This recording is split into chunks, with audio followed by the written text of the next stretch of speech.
राधे राधे महाराज जी। महाराज जी, मन की शांति क्या है और वो कैसे मिल सकती है? वही हम बैठे हैं, बिल्कुल जहां आपने प्रश्न किया है वही प्रसंग खुला है। 24 घंटे भगवान के भजन में रहिए तो आपके सारे मनोरथ पूर्ण हो जाएंगे और मन शांत हो जाएगा। मानो आपने प्रश्न जो किया वो पहले ही उत्तर लिखा हुआ है इसमें।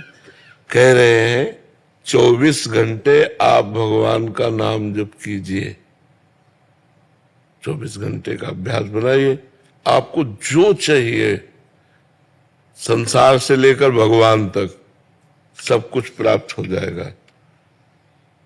तो उत्तर जब ये दिया तो उन्होंने कहा मेरा मन नहीं लगता, भजन में मन नहीं लगता। मान लो आपने उपाय तो बताया कि 24 घंटे यदि भगवान का नाम जप किया जाए तो जो कुछ चाहोगे वो प्राप्त हो जाएगा। पक्का है, ये तो पक्का है। शिखा शर्मा जी का प्रश्न है कि मैं नाम जप करना चाहती हूँ पर मन बार बार परास कर देता है। हाँ तो सुनो ना, उन्होंने कहा कि मेरा मन नहीं लगता, उत्तरकर्ता से कहा मेरा मन नहीं लगता भजन में। तो उन्होंने कहा मैंने मन लगने की बात तो नहीं कही, मैंने भजन करने की बात कही। मन लगे या ना लगे हमको भजन करना है, और भजन करते करते मन लगता है ऐसा थोड़ी। मन तो सिद्ध हो का पवित्र मन जब हो जाता है तब वो भगवान में लगता है। तो हमको केवल भजन करना है। केवल हम तुम्हें ये कह रहे हैं कि नाम जप करो, नाम जप करो, मन लगे न लगे, भाव बने न बने, सब काम पूरे हो जाएंगे। भगवान के अस्तित्व में हमें संशय नहीं होना चाहिए, भगवान के नाम में हमें संशय नहीं होना चाहिए। अगर बातचीत करो तो भगवान के विषय की बातचीत करो। भगवान में निरंतर चित्त जोड़ने से ही सब पाप नष्ट हो जाते हैं, और पापों का फल ही दुख होता है, तो दुख भी नष्ट हो जाता है। बड़ा आनंद रहता है, वो आनंद वाणी से वर्णन नहीं हो सकता जो हृदय में रहता है। मीरा जी कहती गिरधर में कितना सुख देते जाने मोरी छाती। वो तो मेरा हृदय जानता है कि भगवान मुझे कितना सुख देते हैं। अगर नाम जप में चूक तुम करते रहोगे क्या रे, तो काम नहीं बनेगा। अन्यथा कोई भी कार्य ऐसा नहीं है जो हमारा भगवान नाम से पूर्ण न हो सके। देहि सौभाग्य आरोग्यम देहि में परमम सुखम। परम सौभाग्य और शरीर का स्वस्थ रहना और परम सुख, ये सब नाम देने की सामर्थ्य रखता है। अगर आप नाम जप कर तो कह दो आपका शरीर स्वस्थ रही है। जैसे ये हो कि आरोग्यम, तो आपका शरीर स्वस्थ नहीं है, आप दूसरों को नाम का उपदेश करके स्वस्थ करना चाहते हो, लेकिन आपका शरीर स्वस्थ नहीं, तो हम अस्वस्थ नहीं है, हम अस्वस्थ नहीं है। ये शरीर भले अस्वस्थ हो, हम बिल्कुल स्वस्थ है और बहुत आनंद में हम रहते हैं। आपको ऐसा लगता है हम दुखी आदमी है? हम दुखी आदमी थोड़ी, हमें लगता है हम बहुत बड़े सुखी आदमी हैं। तो हमको भगवान ने जो दिया वो नाम से दिया। देहि सौभाग्यम, नाम हमको क्या देता है? हमारा सौभाग्य बढ़ा देता है। गोस्वामी तुलसीदास जी के चरणों में जब अकबर बादशाह ने ताज उतार के रखा तो आंसू आ गए। तो लोगों ने प्रश्न किया कि बादशाह प्रणाम कर रहा है इसलिए आनंद अश्रु आ गए निजी जनों ने। तो उनका नहीं, तुलसी जब राम का नहीं था तो मांगे टुकड़ा नहीं मिलता था, और जिसके दरवाजे पे जाते थे तो कहते थे अभागी है, अगर ज्यादा देर दरवाजे पे रहेगा तो कुछ अमंगल हो जाएगा, जन्मते ही माँ को खा गया। ऐसे ऐसे लोग कट वचन, और आज राम का हूं तो बादशाह ताज उतार के चरणों पे रखता है। जब तुलसी राम का नहीं था तो मांगे कौर नहीं मिलता था, आज तुलसी राम का है तो बादशाह भी ताज उतार कर रखता है। इस बात पर कि मैं भगवान का हूं, इस देह में सौभाग्यम, नाम भगवान जो जप करते हैं उनका सौभाग्य उदय हो जाता है। देखो, कोई कितना भी बड़ा पदाधिकारी हो, उसको कोई साष्टांग दंडवत लेकर बहुत हाथ जोड़ के, बस इससे ज्यादा हमें लगता है सम्मान नहीं होता किसी का भी। लेकिन संतों का सम्मान कैसे होता है? साष्टांग लौट के, पंचांग करके। पंचांग या साष्टांग लौट के होता है ना, इससे बड़ा क्या हो सकता है? किस बात के लिए सौभाग्य उदय हुआ? भगवान से जुड़ने के कारण। एकमात्र भगवान का नाम, भगवान का आश्रय, उसी भगवान के नाम आश्रय से। देखो, इसमें लिखा है नाम जब करोगे तो देहि सौभाग्यम, सौभाग्य प्राप्त हो जाएगा आपको। जो आप दुर्भाग्य में भटक रहे हो, ये दुर्भाग्य हट जाएगा और सौभाग्य प्राप्त हो जाए। और देहि सौभाग्य मारोग्यम, आरोग्यम।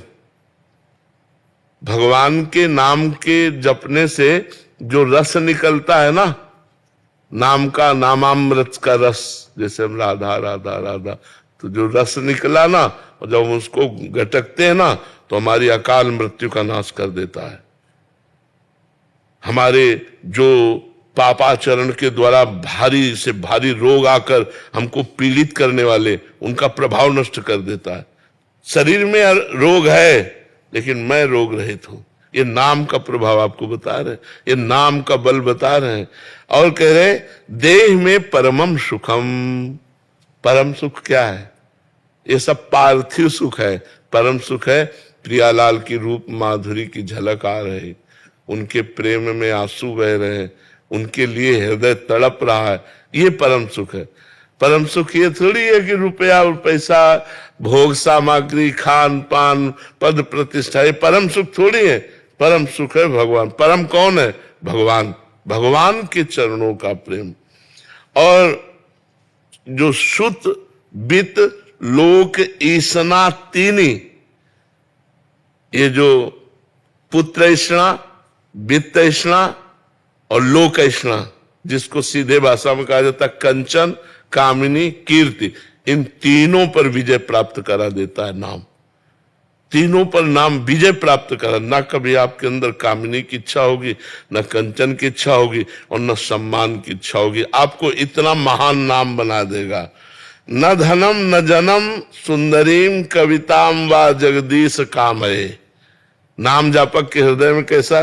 ना मुझे धन चाहिए, न जन चाहिए, न सुंदरी चाहिए, न विशेष प्रकार की सब महिमा। हे जगदीश, मम जन्मनि जन्मनीश्वरे भवताद भक्ति रहे तुकी त्वयि। बस जन्म जन्मांतर में मुझे आपकी अहेतुकी भक्ति, प्रेम लक्षणा भक्ति प्राप्त हो जाए। तो ये जो निरंतर नाम जप करते हैं, उनकी समस्त कामनाएं पूर्ण हो जाती है, उनका सौभाग्य उदय हो जाता है और वो भगवान को प्राप्त हो जाते हैं। क्या प्रश्न था कि मेरा मन नहीं लगता? लगे या ना लगे, आपको केवल भगवान नाम जप करना है।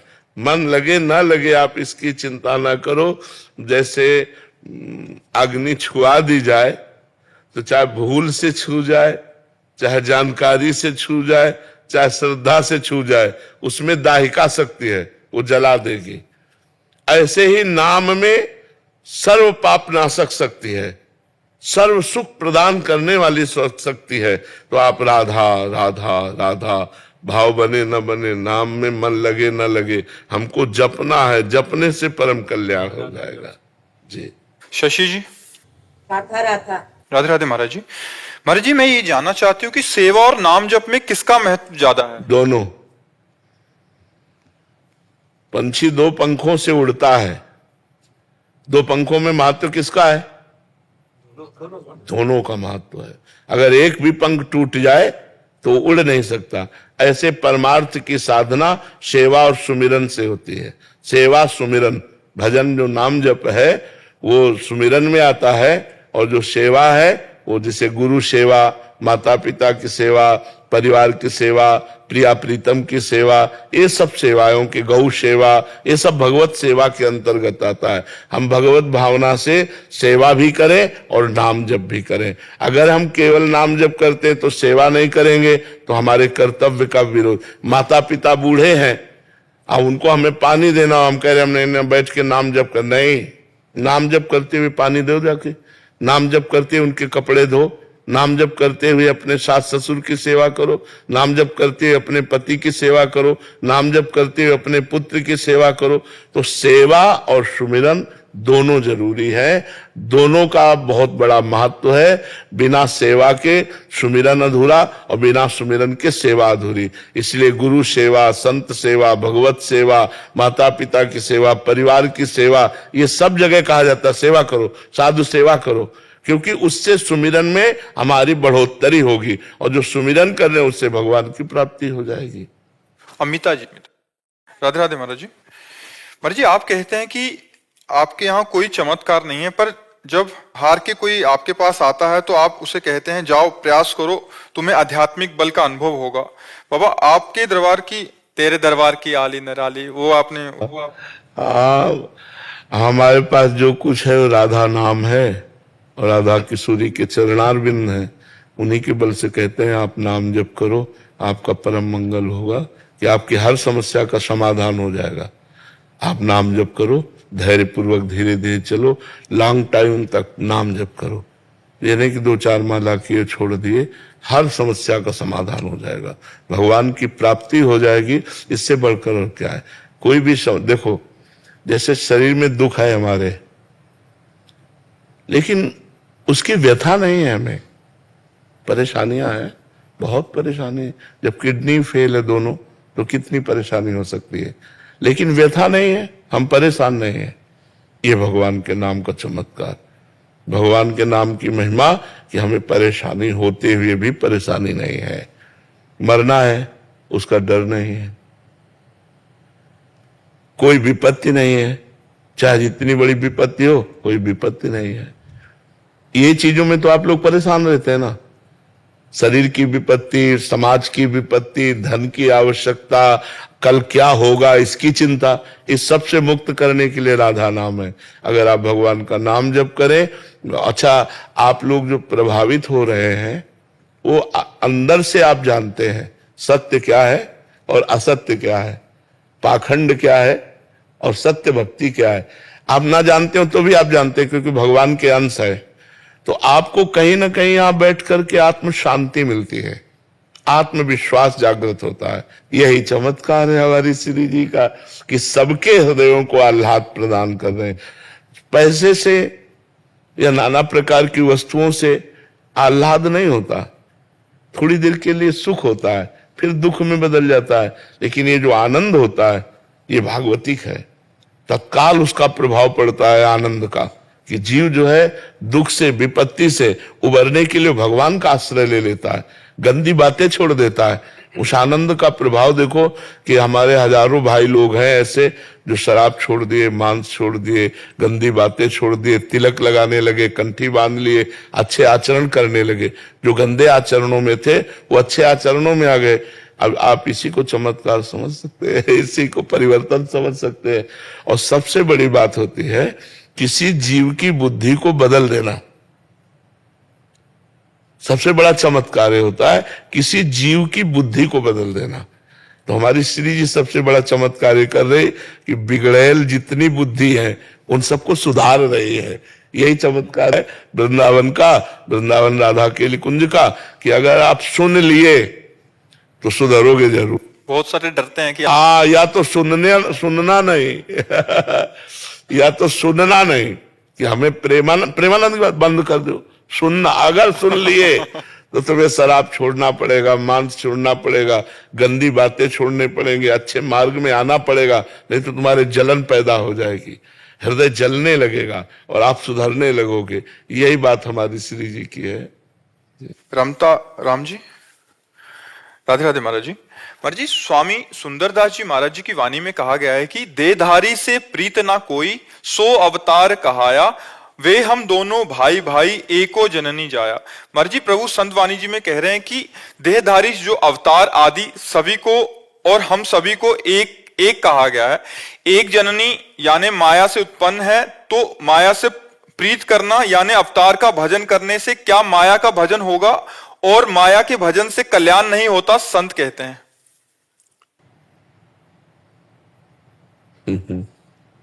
महापुरुषों की वाणी का रहस्य समझना शब्दों से नहीं होता। एक होता है शब्दार्थ, एक होता है वाच्यार्थ, एक होता है रहस्यार्थ। क्या भगवान का शरीर पांच भौतिक है? गोस्वामी तुलसीदास जी कहते हैं, चिदानंदमय देह तुम्हारी और विगत विकार जान अधिकारी। चिदानंदमय देह भगवान की होती है। भगवान का शरीर पांच भौतिक थोड़ी होता है। भगवान के शरीर में रक्त, मांस, हड्डी, त्वचा ये थोड़ी होती है। भगवान अपने नाखून से सुन सकते हैं, भगवान अपने चरण से देख सकते हैं। जो सर्वांग सर्व रूपों में वही सच्चिदानंद वपु धारण करके प्रकट हुए भगवान, जो स्वयं अपनी माया को अधीन करके अवतार लेते हैं। और हम सबका जन्म प्रकृति के अधीन होकर हुआ है और भगवान माया को अधीन करके प्रकट होते हैं और सच्चिदानंद रूप आए विश्वोत्पत्त्यादि हेतवे तापत्रय विनाशाय श्री कृष्णाय वयम नमः। हम लोग रूपासक्त हैं। श्री वृंदावन बिहारिणी और बिहारी जी के रूपासक्त हैं, उनके चरण आसक्त हैं, उनके उपासक हैं। अगर हम माया की उपासना करते हैं तो फिर जगत का मंगल क्यों हो रहा है? विचार करो आप। भगवान कहते हैं, दैवी हेषा गुणमयी मम माया दुरत्या मामेवे प्रपद्यन्ते माया में ताम तरन्ते। ये सब भगवान के ही अवतार हैं समझो, पर ये मायाकृत है। इनसे प्रेम नहीं करना, इनसे प्रेम नहीं करना। जो मायातीत है, जो गुणातीत है, जो कालातीत है, उससे प्रेम करना है। भगवान कालातीत है, भगवान गुणातीत है, भगवान मायातीत है। भगवान अपनी प्रकृति को अधिष्ठित, प्रकृति को अधीन करके अपनी योग माया से प्रकट होते हैं। योग माया मतलब सच्चिदानंदमयी, प्रकृति माया त्रिगुणमयी, सतोगुण, रजोगुण, तमोगुण। तो जो सतोगुण, रजोगुण, तमोगुण से देह बने हुए हैं, इनसे ममता न करो। अगर भगवान से ममता हो गई तो सिद्धों का सिद्ध हो जाता है। वो तो जितने भी बड़े बड़े संत हुए, नरसिंह मेहता जी, मीरा जी, प्रहलाद जी, नारद जी, बड़े बड़े महापुरुष। देखो सनकादि भगवान के ब्रह्म स्वरूप में स्थित रहने वाले महापुरुष है, लेकिन जब वैकुंठ दर्शन करने जाते हैं और जय विजय ने बेत लगा दिया तो इतना विरह भगवान के दर्शन की व्याकुलता थी, उनको असहनीय हो गया और उन्होंने शाप दे दिया, तुम भगवान के दरबार के भक्त होते हुए, पार्षद होते हुए और दिगंबर रहते हैं सनक सनंदन सनातन सनत कुमार, क्या देखा जो तुमने बेत लगा दिया? तुम्हारा ये असुर भाव है, जाओ मैं तुम्हें शाप देता हूं, 3 जन्म तक तुम असुर भाव को प्राप्त हो। इतनी व्याकुलता। और जब भगवान आए वैकुंठनाथ, तो उनके दर्शन से उनकी तुलसी की गंध जो चढ़ी हुई चरणों से, वो ब्रह्मानंद में छके हुए महापुरुष विकल हो रहे थे। जनक जी परम ज्ञानी महापुरुष हैं। जब वो भगवान श्री राम के रूप को देखते हैं तो विश्वामित्र महामुनि ज्ञानी, विश्वामित्र जी महामुनि और परम ज्ञानी है, तो परम ज्ञानी जनक जी उनसे पूछते हैं, इन्हीं बिलोकत अति अनुरागा बरबस ब्रह्म सुखई मन त्यागा। क्या जनक जी जैसे ज्ञानी किसी देह पर आसक्त हो सकते हैं? लेकिन राम रूप को देखते हुए क्या बोले? इन्हीं बिलोकत अति अनुरागा बरबस ब्रह्म सुखई मन त्यागा। जबरदस्ती हमारा मन इनके रूप में आसक्त हो रहा है ब्रह्म सुख का त्याग करके, जबकि सहज विराग रूप मन मोरा। मेरा मन वैराग्य धारण नहीं करना पड़ता, सहज विरागी है, शब्द स्पर्श रूप रसगंध, इससे सहज विरागी है। लेकिन इनका रूप तो बरबस ब्रह्म सुख ही मन त्यागा। मेरे मन ने ब्रह्म सुख का त्याग करके राम रूप में आसक्ति कर ली। ये क्या है? तब विश्वामित्र जिनका जो आप अनुभव कर रहे हो वो ठीक अनुभव कर रहे हो। वो वही ब्रह्म, मूर्तिमान सच्चिदानंद बपू होकर के आया। भगवान राम ने देखा विश्वामित्र जी की तरफ, तुरंत बदल गए और कहा, ये दशरथ के पुत्र राम और लक्ष्मण है, हमारे यज्ञ की रक्षा के लिए आए थे। तो आप जैसे महापुरुषों की बात को न समझकर भगवान की वपु को अगर पांचभौतिक मायाकृत समझेंगे तो बहुत बड़ी हानि हो जाएगी। श्री सुखदेव जी परमहंस हैं, गर्भ से ही महात्यागी है, ऐसा कोई त्यागी नहीं हुआ, गर्भ से ही महात्यागी है। जन्म की तो बात जाने दो, गर्भ से ही महात्यागी है। जन्म लेकर के जब चले तो श्री कृष्ण द्वैपायन भगवान व्यास देव जी ने पुकारा, यम प्रब्रजेंत मनु पेत मपेत कृत्यम द्वैपायनो विरह कातर आजुहावो पुत्रेति तन्मय तया तरवो भिने दुस तम सर्वभूत हृदय मुनिमानतोष्मि। हा पुत्र हा पुत्र। सुखदेव जी ने मुड़कर पीछे नहीं देखा, अपने मां को नहीं देखा, अपने पिता को नहीं देखा, और समस्त वृक्षों में संकल्प किया तो हर वृक्ष से निकलने लगा, सुकोहम सुकोहम सुकोहम, मैं सुखदेव हूं, मैं सुखदेव हूं। समझ गए कि इनकी ब्रह्म में स्थिति है, सार्वभौम ब्रह्म में स्थिति। मन से नमस्कार किया कि ऐसा पुत्र।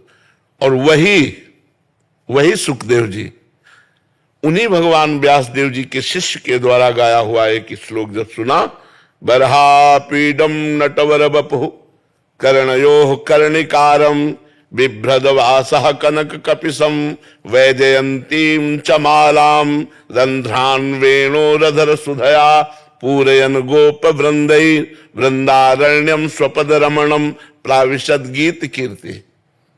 कनेर के फूल लगाए हुए हैं, मोर पक्ष धारण किए हुए हैं, सुंदर चित्रकारी की गई धातुओं से, नवीन नवीन कोपल, जो वृक्षों के पत्ते, नवीन पत्ते वो जगह जगह लगाए गए हैं। नटवर वेश वपु धारण किए, अधरों में बंसी विराजमान है, साथ में सखागण उनकी जय जयकार करते चल रहे। जब ये रूप सुना तो आसक्ति पैदा हो गई। कहा और सुनो, तो बोले और तो हमारे गुरुदेव के पास है। तो 18,000 श्लोक कंठस्थ किए और मुख्य प्रवक्ता भागवत के, प्रथम प्रवक्ता भागवत के श्री सुखदेव जी महाराज हुए और श्री कृष्ण आसक्त हो गए। मधुसूदन सरस्वती जी निराकार ब्रह्म की उपासना में दृढ़ थे, वो नहीं मानते थे साकार रूप को। भक्तों ने भगवान से प्रार्थना की कि इतना बड़ा महापुरुष ऐसा बोलेगा तो भक्तों के हृदय में बड़ी चोट पहुंचेगी। तो देखा उनका दृश्य बदल गया, देखा यमुना का पावन तट, ललित त्रिभंगी मुरली धारण की हुई, बंसी बजाते हुए धीरे धीरे गज की चाल से चल रहे। भूल गए सब ब्रह्मानंद। बंसी विभूषित करा नवनीर दाभात पीतांबरा दरुण बिंब फलाधरोष्ठात पूर्णेन्दु सुंदर मुखादरविंद नेत्रात कृष्णात परम किमपि तत्व महम न जाने। कृष्ण से भी कोई परम तत्व है ऐसा मैंने, भूल गए ब्रह्मानंद। बड़े बड़े ब्रह्मानंदों के ब्रह्मानंदी का ज्ञान भुलवा करके और अपने में आसक्त कर दे, वो रूप है। क्या वो रूप पांचभौतिक हो सकता है? जिन महर्षियों ने, जिन ब्रह्म ऋषियों ने, जिन भक्तों ने सब रूप रस का त्याग करके संसार के शब्द स्पर्श रूप रस गंध का त्याग कर दिया, वो श्री कृष्ण रूप में अनुरागे, वो राम रूप में अनुरागे, तो क्या ये पांचभौतिक स्वरूप है? ये चिदानंदमय स्वरूप है, सच्चिदानंद रूप आए, ये बात समझना होगा। तो ये जगत क्या है? ये भगवान का मायाकृत रूप है।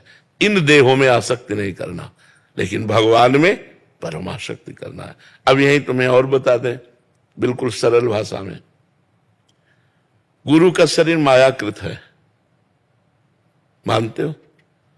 गुरु पांच भौतिक शरीर धारण किए हुए मायाकृत है, लेकिन संसार की आसक्ति शरीरों की त्याग कर गुरु के शरीर में आसक्त कर ले, गुरु में आसक्त हो जाए, और जो गुरु में आसक्त हो गया वो परब्रह्म में प्रतिष्ठित हो जाएगा।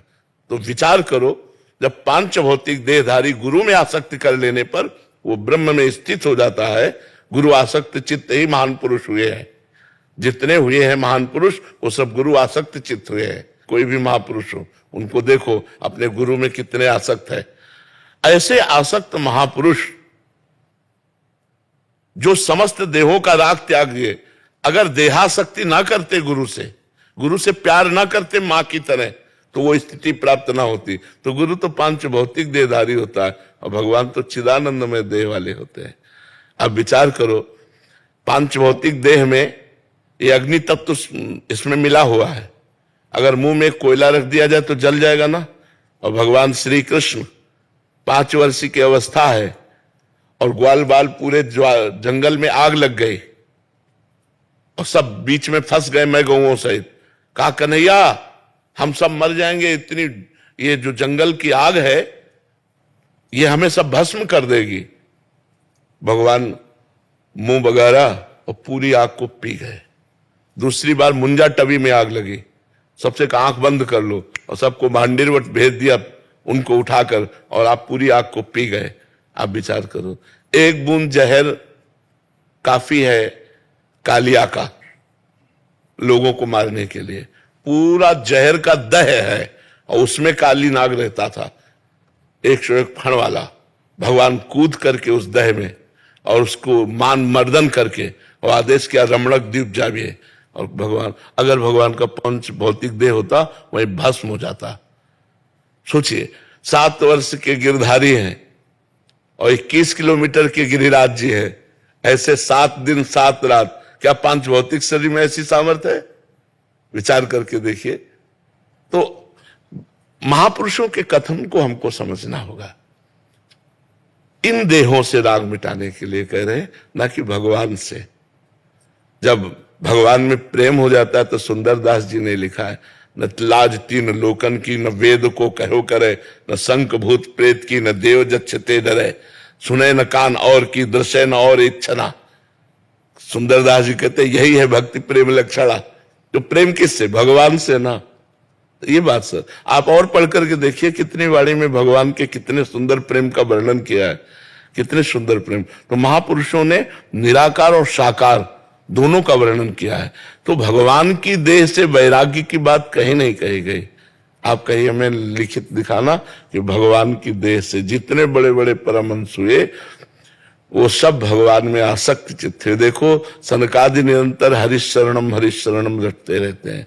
भगवान शंकर भगवान का चरणोदक माथे पर धारण किए हुए गंगा जी और हर समय हरि कथा कहते रहते हैं। इसलिए कभी ऐसी भ्रम में न पड़ जाना क्योंकि इतना प्रभु के इतने प्यारे लगते हैं तो क्या हो। नहीं बच्चा, ऐसे भ्रम में मत पड़ जाना, ऐसे भ्रम में मत पड़।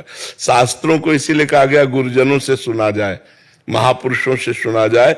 नहीं तो जैसे राजा अपने खजाने को भूल भुलैया के मार्ग बनाकर तब उसमें रखते थे कि अगर कोई जाए ना तो भटकता ही रहे, खजाने तक ना पहुंच पावे। और कोई वहां का निजी जो राजा का होता था वो उस भूल भुलैया को क्रॉस करके उस खजाने तक पहुंच, क्योंकि उसे पता है, उसे नक्शा पूरा पता है कि ये भूल भुलैया वाला है और ये सीधे मार्ग है। तो प्रथम सुने भागवत भक्त मुख भगवत बानी। किसी महापुरुष से शास्त्रों का स्वाध्याय करना चाहिए जिससे उसके रहस्य समझ में आ जाए, नहीं हम भ्रम में पड़ जाएंगे। और जैसे अब ये भ्रम पड़ जाए तो बहुत बड़ी हानि हो जाएगी, पूरा जीवन व्यर्थ चला जाएगा। भगवान पर दोष दर्शन हो गया तो बचा क्या, भगवान के श्री विग्रह में दोष दर्शन हो गया तो बचा क्या। ये बात बहुत समझना है। नहीं गजेरा किशन जी, राधे राधे महाराज जी। महाराज जी, श्री मलूक पीठाधीश्वर श्री राजेंद्र दास जी महाराज श्री, जब आपने प्रार्थना किया कि विनय पत्रिका का राम नाम के कोई 2 पद थे उनको सुनाने के, उसमें आपने कहा कि इन 2 पंक्तियों की आपको बहुत आवश्यकता है। महाराज जी, वो आवश्यकता आपने एक बार बोला था कि हमें बहुत आवश्यकता है उसकी, वो 2 पंक्तियां कृपा नाम से। हाँ, क्या है कि जैसे अपने को जो चीज बहुत स्वादिष्ट लगती है ना, उसे बार बार खाने की इच्छा होती है। और अगर कहीं अच्छा बनाने वाला मिल जाए तो लगता है आप वही चीज बनाओ, क्योंकि मुझे बहुत अच्छा लगता है। तो जैसे मुझे नाम गुरु कृपा से, भगवत कृपा से नाम प्रिय है, तो उसमें पद में था कि राम जी से भी बढ़कर के जिसे राम नाम प्यारा है, राम जी से भी बढ़कर। तो वो संत महापुरुष उसकी और भावना में घुसकर व्याख्या करते हैं तो और सुनने में सुख मिलता है। अब जैसे फिर कोई संत मिले तो फिर हम वही रखेंगे कि आप नाम की बात बता दो। तो ऐसा नहीं है कि जैसे नारद जी को जब श्री महाराज निमि ने प्रश्न किया तो उनका आज आपने हमारे भगवान नारायण की स्मृति करा दी। अब जरा इस शब्द को समझिए, क्या हर समय भगवान से विमुख है क्या? हर समय भगवान में स्थित है, लेकिन नवम नवम भगवान की चर्चा, भगवान की स्मृति नवम नवम, कि और सुनाए कोई, और सुनाए कोई, और सुनाए भगवान के नाम की महिमा। तो उस भाव से उस बात की और सुनने का क्रम यही है, सीधा सीधा मिलेगा। वो सीधा का महत्व क्या है? आपने बोला था सुनने का क्रम यही है। हाँ, सुनने का क्रम का मतलब जैसे हम आप बैठे हैं, अगर आप हमारे सामने कुर्सी में बैठे हो और फिर हम बोल रहे हो, वो क्रम नहीं है। तभी नीचे उतर करके बैठे थे कि सुनने का क्रम यही है कि वक्ता की दृष्टि में दृष्टि हो और उनके चरणों में बैठ के सुना जाए, ये सुनने का क्रम है। जैसे 16 वर्ष के श्री सुखदेव जी हैं और 10,000 वर्ष के, लाखों वर्ष के महात्मा हैं, बड़े बड़े महात्मा हैं, सब नीचे बैठे हुए हैं और उनका एक बालू का सिंहासन आसन बनाया गया, उस पर वो विराजमान है। तो सुनने का क्रम यही है कि जो महापुरुष बोले उसके नीचे बैठ करके उस पर दृष्टि मिला के और फिर सुना जाए।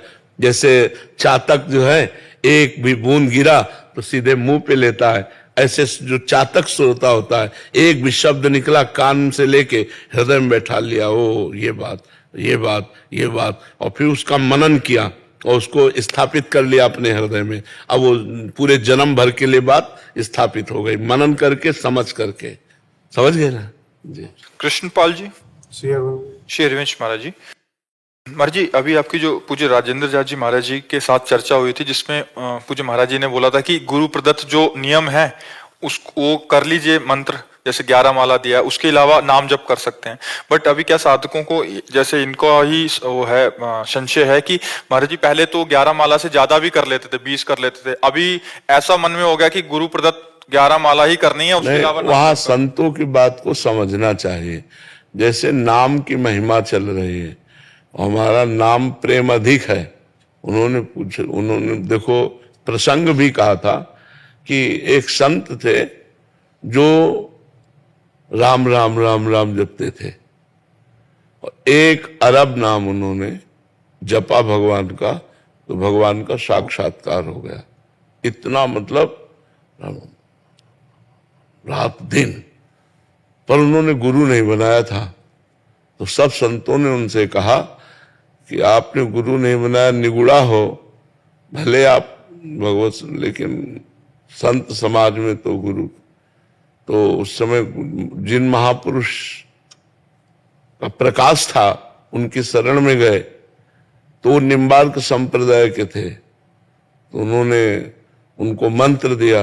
अब गोपाल मंत्र बड़ा मंत्र, अब 10वें वर्ष का अभ्यास, राम राम राम राम राम राम राम राम राम, तो रो पड़े चरण पकड़ करके, महाराज जी अब हमारा अभ्यास तो राम राम का है और गुरु मंत्र आप इतना बड़ा दिए हो, अब वो कैसे चल पाएगा, क्योंकि हम राम राम छोड़ना भी चाहे तो नहीं छोड़ सकते, वो हमारे बस गया।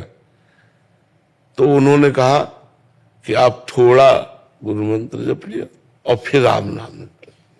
तो वो बात किस बात पर कही गई उसको समझना चाहिए कि उनकी राम नाम में प्रबल आसक्ति थी, तो कहा कि थोड़ा गुरु मंत्र जप लो। तो जैसे जो साधक है, अब उसका राधा नाम में बहुत प्रेम हो गया, अब कहा जाता है गुरु मंत्र भी जपो, तो फिर बोले गुरु ने जो कहा है उतना तो नियम पूरा कर लो, हर समय फिर राधा राधा रटते रहो। और अगर आपका हर समय गुरु मंत्र चल रहा है तो उसे रोकने की जरूरत नहीं है। आप 50 माला गुरु मंत्र करते हो तो उसे कम करने की जरूरत नहीं। वहां बात को समझना, संतों की बात को समझना चाहिए। तो वहां वो बात कही गई कि अगर बिल्कुल आपके नाम में रति दृढ़ हो रही है तो आप अपने गुरु ने जो नियम दिया है उन नियम को तो पूरा ही कर लो। मान लो गुरु ने कहा 11 माला 21 माला, तो वो माला हम करेंगे, फिर हर समय नाम जप करेंगे। कभी कभी साधक जैसे गुरुजन मंत्र की महिमा गाते थे कि मंत्र, बिना मंत्र के निकुंज का वो नहीं मिलेगा, पास नहीं मिलेगा, तो फिर मंत्र में रुचि हो जाती है। मतलब ऐसा लगता है यार नाम छोड़ के मंत्र को ज्यादा करना चाहिए, कभी नाम में रुचि हो जाती है। साधक की एक कोटि होती है, जब आप अच्छी साधना में पहुंचोगे तो आप गुरुमंत्र में ही टिक जाओगे, अधिक समय गुरुमंत्र में ही आपकी स्थिति रहेगी, क्योंकि गुरुमंत्र ही स्वरूप संबंध प्रकाशित करता है। नाम जप की कृपा से गुरुमंत्र मिलता है और गुरुमंत्र की कृपा से स्वरूप संबंध सेवा, सेवा संबंध जो हमारा प्रिय दास्य भाव, वात्सल्य भाव, सख्य भाव, गोपी भाव, सहचरी भाव, भाव संबंध जो है वो मंत्र से प्रकट होता है। अभी ये बात सुन लेंगे तो कोई कुछ साधक हैं वो 1-1 लाख नाम जप करते हैं, अभी वो हमारे पास फिर आते हैं बाबा अभी महाराज जी ने बोल दिया, अभी दिमाग में वही घूम रहा है। हाँ, तो अब बात समझना पड़ेगा ना। अगर मंत्र में बिल्कुल तुम्हारी रुचि नहीं है और नाम में रुचि है तो आप 11 माला मंत्र कर लीजिए और निरंतर नाम कीजिए। और अगर, हाँ बिल्कुल बात वो ऐसे ही बनेगी। और अगर आपको रुचि हो रही तो फिर गुरु आज्ञा का पालन करके निरंतर मंत्र में चलो। अपवित्र दशा में केवल नाम जप करो और पवित्र दशा में गुरु मंत्र जप करो, आपका कल्याण हो। उसमें ना फिर क्या होता है महाराज जी, नाम को छोड़ के मंत्र में गए, अब मंत्र में कुछ दिन बाद दिन नहीं लगा, फिर ना इधर के रहे ना उधर। हाँ नहीं, ऐसा नहीं, ऐसा नहीं। और फिर बाद में आते हैं कि पहले तो नाम तो 50,000 हो जाता था, अभी मंत्र को प्रयास किया बट मंत्र अभी 15 या 20 माला से बस 15-20 माला कर लो और निरंतर नाम जप करो। हाँ, उसी से मंगल हो जाएगा। विजेता जी दिल्ली से, शेरवंश महाराज जी, गुरुदेव भगवान, इस मृत्यु लोक में आने के बाद जिन जिन से हमारा रिश्ता बनता है, जो दुख या सुख प्राप्त होता है, उन आत्माओं द्वारा वो क्या पुनर्जन्म का रिश्ता या पूर्व जन्म का रिश्ता होता है? पूर्व जन्म का प्रारब्ध कर्म होता है। जहां हमारा जैसा कर्म है वो आकर के सुख या दुख हमको देगा। अब जैसे कर्म बिगड़ा हुआ है तो रूप में तो आएगा, लेकिन पूरे जीवन आपको क्लेश देता रहेगा। वो ऐसे आचरण करेगा कि आपको क्लेश होगा, वो आपको मारेगा, आपको गाली देगा, आपकी संपत्ति का नाश करेगा। आया पुत्र रूप में ही है, लेकिन हमारा कर्म है जो हमको दुख देने आया है तो पुत्र रूप में आया है। ऐसे ही सुख रूप में आया है, विनम्रता, बड़ा प्यार, पूरे जीवन भर ऐसे आचरण जिससे देख देख करके सुख हो, वो कर्म। को न काहू के सुख दुख कर दाता, निज कृत कर्म भोग सुन भ्राता। हे भाई, कोई किसी को सुख दुख नहीं देता, अपना कर्म ही सुख दुख देता है। वही उनके दिमाग में सवार होकर ऐसा बोलेगा हमें सुख होगा, वही ऐसा बोलेगा हमें दुख होगा। हमारा कर्म ही हमको सुख दुख देता है। तो इसलिए हमें ये जन्म जो है राग रहित होकर के, ममता रहित होकर के, सारा ममता सारा अनुराग भगवान के चरणों में समर्पित कर दें और नाम जप करें और सबसे अच्छा व्यवहार करें। अपने पराये का भेद न रखें। सब में भगवान विराजमान है। ये अपने पराये छोटे छोटे घरों में अपने को बांटने, ये सब अज्ञान की बातें हैं। भगवान ने मेरा व्यवहार सबके साथ अच्छा होता, लेकिन प्यार और इज्जत के लिए हमेशा तरसती हूँ। मेरा व्यवहार तो सबके लिए अच्छा होता है, बट सामने से प्यार और इज्जत के लिए मैं हमेशा तरसती रहती हूँ। नहीं, इसकी जरूरत नहीं है। दुखी हो जाओगी, परमार्थ में नहीं चल पाओगी। तुम्हें कोई प्यार दे संसार में, तुम्हें कोई सम्मान दे संसार में, ऐसी आकांक्षा रखना बिल्कुल गलत आकांक्षा है। ये घोर विष की पान करने की वृत्ति है। सम्मानम कल्याति घोर गरलम नीचापमानम सुधा। मैं तुम्हारे साथ अच्छा करूंगा और तुम हमारे साथ अगर गलत करोगे तो भी मैं तुम्हारे साथ अच्छा करूंगा। मैं आकांक्षा नहीं रखता कि आप मुझे सम्मान दें या हमें वाहवाही करें, इसलिए मैं नहीं करता। मैं आपके साथ अच्छा व्यवहार इसलिए करता हूं कि मेरे भगवान आपके हृदय में वास करते हैं। अगर आप सम्मान, इज्जत का मतलब सम्मान ही होता है। अगर आप सम्मान चाहती हैं, आप उधर से अनुकूल बात चाहती हैं, वो आपके अनुकूल चले, वो आपको सम्मान दे, तो ये मायाकृत बात है। इसमें आपको दुख होगा, जलन होगी, आप अच्छा करना भी छोड़ देंगे। अच्छा करके दूसरे से सम्मान चाहना, दूसरे से अनुकूलता चाहना, यह अज्ञान की बात है, परमार्थ की बात नहीं। परमार्थ की बात यह है कि अच्छा करके यदि सामने वाला बुरा हमारे साथ व्यवहार करता है तो भी हम अच्छा करेंगे, क्योंकि हम उसके लिए नहीं कर रहे, हम भगवान के लिए कर रहे हैं। वो व्यक्ति अपने स्वभाव से हमें गाली दे रहा है, लेकिन अगर अवसर आया तो सबसे पहले हम दौड़कर उसका सहयोग करेंगे। ऐसी भावना होनी चाहिए। ये परमार्थ है। स्वार्थ और परमार्थ में अंतर होता है। आपकी जो बात है वो स्वार्थ युक्त है। आप स्वार्थ रखते हैं कि हम इसको पानी पिलाया तो धन्यवाद हमें बोले, ये बात ठीक नहीं है, ये स्वार्थ युक्त है। परमार्थ ऐसा आदेश नहीं करता। परमार्थ आदेश करता है नेकी कर दरिया में डाल।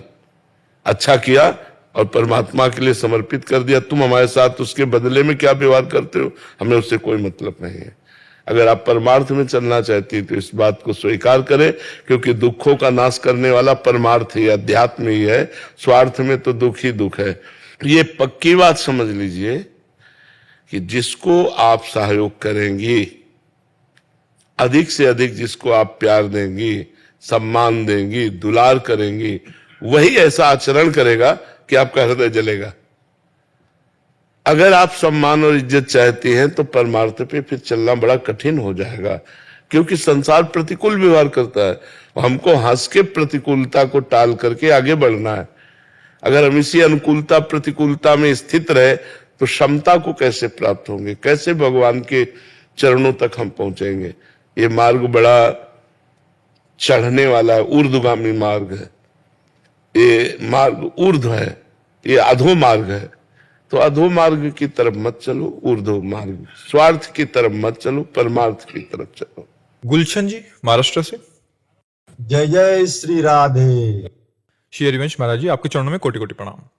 गुरुदेव, आप जी कहते हैं कि किसी पर दोष दर्शन मत करो, खासकर किसी वैष्णव भगवान पर तो बिल्कुल भी दोष दर्शन मत करो। ये जानकर भी दोष दर्शन स्वतः ही हो जाता है महाराज जी।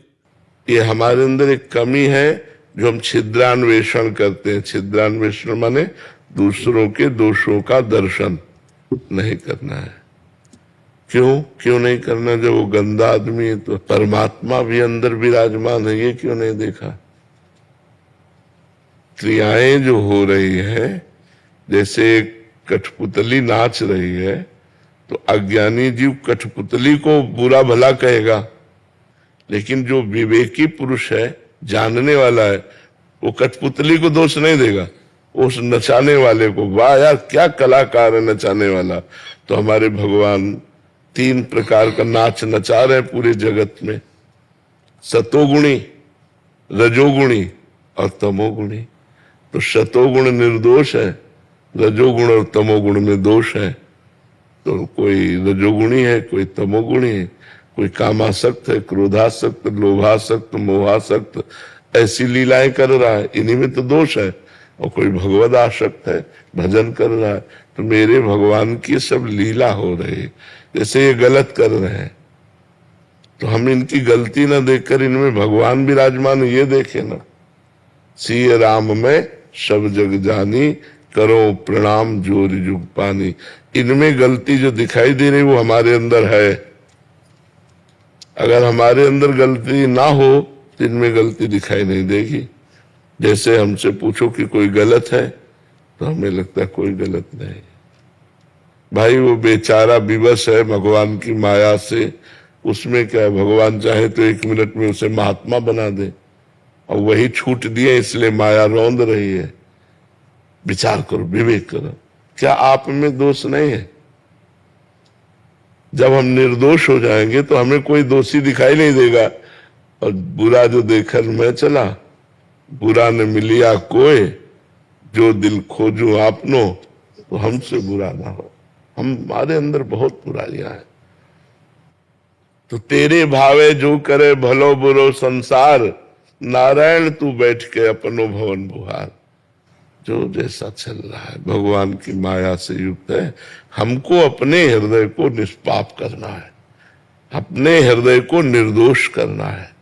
अगर हम अपने हृदय को निर्दोष करना चाहते हैं तो दूसरों में दोष दृष्टि ना देखें। अगर हमें दोष दृष्टि दिखाई देती है तो तत्काल हम उसको प्रणाम करें। भगवान आप इसके भी हृदय में विराजमान हो। मेरे अंदर जो दोष दृष्टि देखने की प्रवृत्ति है नाथ, इसको नष्ट कर दो। आप बच जाओगे, आप आगे बढ़ जाओगे। अगर ऐसे ही दोष देखते रहिए तो ऐसा है तो ऐसा है, तो आप बहुत कूड़ा करकट अपने हृदय में एकत्रित कर लोगे और परमार्थ में नहीं चल पाओगे, पक्का नहीं चल पाओगे। ये पक्की बात समझ लो।